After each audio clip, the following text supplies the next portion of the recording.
Okay, so here's my latest selection of components for a new build which I'm trying to make today. Very excited at the moment to be upgrading my rather large TV screen. That's my computer monitor. So I currently have an i9-3900K on a Z690 Carbon Wi-Fi motherboard. And today I'm hopefully going to be receiving a rather exciting new motherboard, which is going to be possibly half the size or less than half the size of the existing motherboard, but may not lose any performance power compared to that one, and actually should have some more, because the Z690 Carbon Wi-Fi doesn't support PCIe 5 Gen 5 SSDs. So you might notice I've got the T705. It's actually a 2 terabyte T705, which I have actually probably voided the warranty on by removing the enormous heatsink from the top of it. When I was using this USB-C tool-free NVMe enclosure to copy the data, it gets extremely hot, even over USB-C. So I am looking forward to this new motherboard because it's not only supports Gen 5 PCIe 5 NVMEs, but it also has an active heatsink with a fan on it, which should make a big difference to the speed of those drives and the heat on the drive as well. So my secondary drive is an Edilocker EN870, 2 terabytes as well. So there's 4 terabytes in total going to this motherboard. And I've got its younger sibling here, the BD790 SE, which is a PCIe 5 supported motherboard with a Ryzen 9 laptop processor, which is the 7940HX processor, which in itself is a very powerful monster. And but I bought this for my mum, so I've actually built a system for her, because I built this originally for myself and thought it's not a massive upgrade because it doesn't support Gen 5 NVMEs. So I built it for my mum. She's very happy with it. It's a huge upgrade from her previous computer and is a lot quieter as well. So we have an Arctix P12 Max fan, which is going to sit on top of the board. And there's differences in this board and the other board. So you can actually see the NVMe drives on this motherboard, the 2 slots there. On the BD790i X3D, which is about to arrive today, it has the 7945HX X3D processor in it, which is one of the, well, if not the fastest laptop processor you can buy right now, but using a desktop PCIe 5 slot. And it'll take up to 96 gigabytes of 5200 mega transfer per second memory, although we had a good deal on Kingston Fury memory, which was 5600 mega transfer per second. And I have seen videos with these motherboards where they've been able to overclock the memory up to 5600 mega transfers per second. So hopefully we'll be able to get maximum performance out of that. Now, when I did testing on my mum's board, the performance was actually better on a lot of the metrics than my i9-3900K. And I wonder whether it's the distance between some of the components and memory. The memory speed seemed faster, even though I've got 64 gigabytes of 6000 mega transfer per second memory in the Z690 Carbon Wi-Fi motherboard at the moment. And I had the same 5600 mega transfer per second memory in the other motherboard. So performance was actually higher in a Novabench score, and it scored roughly the same as it does on Cinebench for the 3900K. So I'm really looking forward to trying out the 7945HX X3D processor to see how that performs in Cinebench. So I'm not going to build this today. I'm going to be putting all of these components in, and the P12 Max 120mm fan sits right on top of the motherboard, as you can see here, and provides incredibly efficient cooling, hopefully very quietly as well, because obviously it's just a laptop processor, so wouldn't normally require even this much airflow. So yeah, very excited about this build. I'm going to put it all into my existing P6 NR 600p workstation case. So it's going to look teeny tiny inside because it's only a Mini-ITX motherboard, but it's going to pack some serious power. I don't need any spinning drives, so I'm happy with 4 terabytes of NVMe storage. I only have 2 terabytes in total at the moment anyway. So yeah, looking forward to this build. So I shall let you know when it arrives and I'll start building. Okay, so here we have the BD790i X3D. Just going to open this up.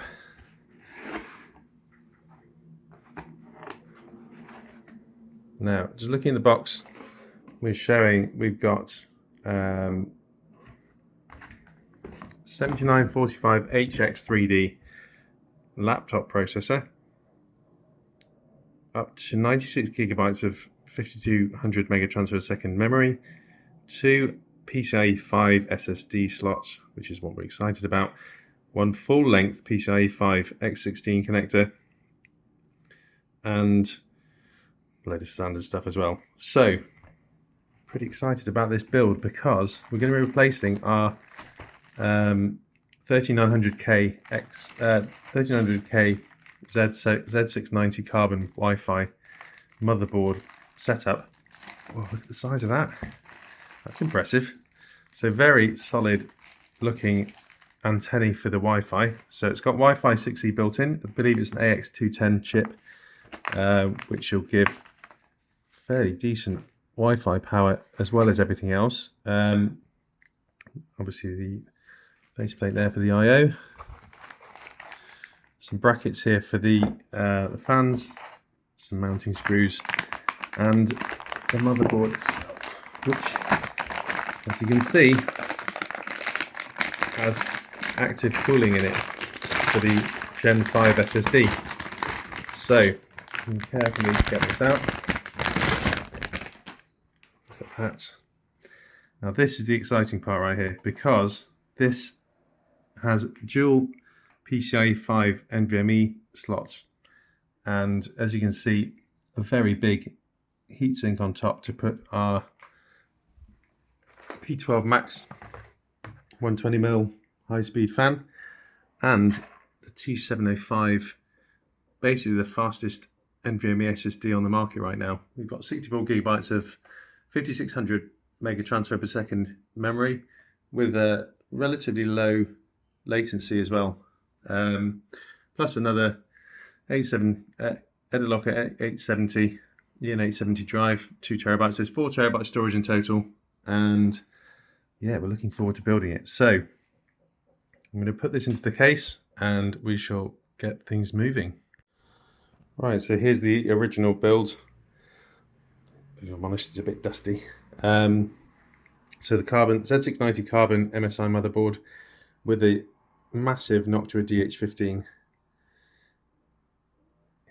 cooler and heatsink, my 7900 XTX Magnetic Air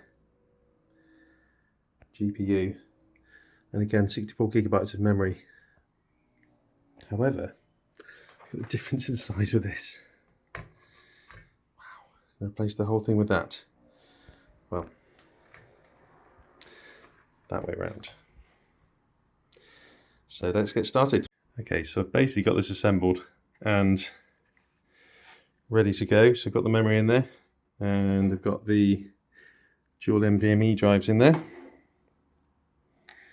There's good contact with the heat sinks, so hopefully we'll be okay.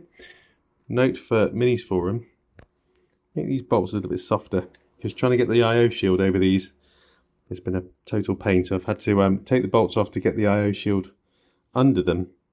But yeah, I've had to get an adjustable spanner to do that. So just a note for you guys. But yeah, the fan's gone on. RTX MX Max, so it should be pretty powerful. P12 Max. Okay, I/O shield is back on. I've reattached the bolts and secured them with a adjustable spanner, and I've screwed those 2 screws in. So that I/O shield is sitting nice and flush, lined up with all of the ports. So we've got 2.5 gigabit LAN, we've got 2 USB 3.0s, we've got a USB-C, I think it's a 3.1, and the BIOS reset. We've got the Wi-Fi connections, we've got the usual audio interface, one display port and one HDMI port, but I won't be using those because I'll be using the PCIe 5 slot. Okay, interesting problem. Because of the height of the cooler, I can't push it any further over that way, and as you can see down here, I can't push it any further to the left because the fan is in the way. So the exhaust fan at the back. So I might just take it out because I don't actually think I'll need an exhaust fan. So I'll be pushing air. I mean, I've got two 140mm fans there, and I've got two 140mm fans at the top. I think I'll have enough airflow to push it through. So I will have to take that fan off. Maybe I'll find a slim version to attach to the... Okay, so looking at the side-by-side comparison, there's some pretty impressive scores here. So the i9-3900K obviously scored 4363 compared to 3906, which is a lot lower than I was expecting actually. However, I think we can probably improve on that. Also the GPU score 3126 on the desktop to 2936 is a bit lower than expected as well, but I hadn't installed the AMD Radeon software yet. So the memory score is quite astounding. The difference, 497 to 431. So the memory on my desktop was G.Skill 6000 mega transfers per second with a CL36. This is a dual 32 gigabytes of Kingston Fury memory, which is rated as 5600 mega transfers per second, and so that score is quite surprising actually, considering it's got a lower latency, and it's also CL40, sorry, and a lower clock speed. So that's bizarre that that's lower, so much better. But the difference here is enormous. So this storage, so we've gone from the Gen 4 XPG Gamix S70 blade, which still was doing 7400 megabits per second speed, to the Crucial 2705, which is up to 14,000 megabits per second, if not higher. So that improvement's enormous. So hopefully this will make a difference day to day for general use of the drive. So I'll have to report back on that. So I'm going to run the benchmarks again now that I've installed the AMD Radeon software, and hopefully we'll see an improvement on this score.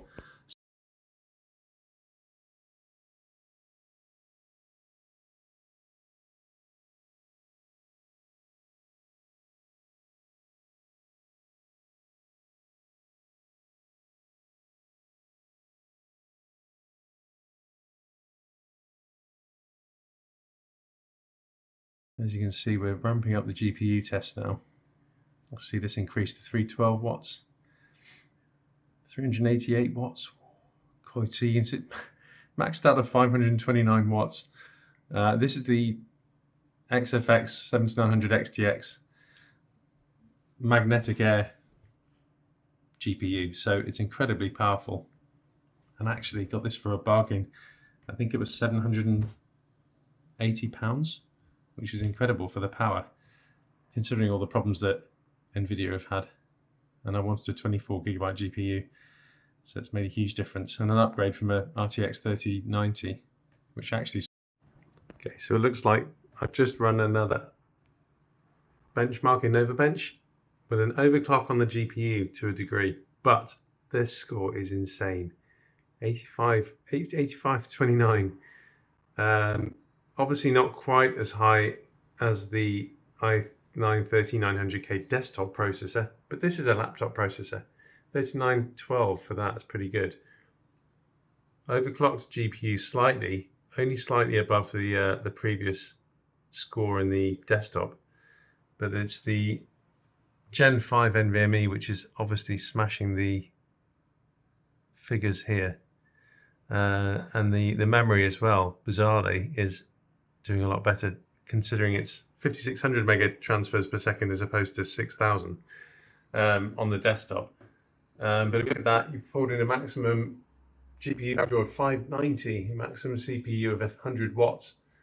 So yeah, and it's only hit 88 degrees on the CPU and 76 on the GPU memory junction, which is pretty insane too. So this setup is running a lot cooler, much quieter than the desktop, and a huge amount more efficient. So very happy with the BD790i X3D and the way that's performed.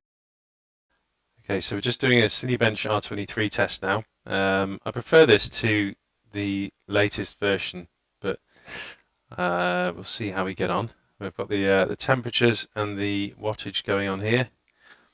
CPU max power, 100 watts. Temperature reached 78 degrees. Fans are ramping up. Thermal limit's coming up to the 97%, so or 95%. So I'm thinking the limit might be set to 85 degrees in the BIOS. So I need to just check that. As you can see, it's not messing around. So this BD790i X3D with the 7945HX processor is doing a pretty decent job. And this is stock. This is not overclocked or undervolted or anything like that. So that's a pretty respectable score. So yeah, I hope you found this useful review. This is the BD790i X3D motherboard which I purchased. Currently selling at £579 and 680 odd euros. And if I look at the US site, I believe it's coming in at $600. Motherboard, there we go. $599 US dollars. So yeah, for a motherboard that includes an incredibly powerful processor, possibly one of the most powerful processors in the world right now, but with a TDP of 100 watts, I think you'll find this is an incredibly powerful motherboard for the price. Yeah, I've stuck it in a massive case, but I'm going to build it into a inbuilt solution for a stand-up desk at some point soon. And this is going to be a really quiet, incredibly powerful workstation platform for me to be able to use moving forwards. As you can see from the videos initially, have an 8K Samsung TV screen, which is 65 inches wide. So that takes some power in itself to drive. But I find it so much better for working what I do in digital marketing, website development, and graphic design, bit of video editing. So yeah, I hope you found my review useful. If you have any questions or would like me to run any benchmarks specifically, please let me know in the comments. And yeah, if you like my content, just like and subscribe. And I shall hopefully be reviewing more things and more technology related things like this moving forward.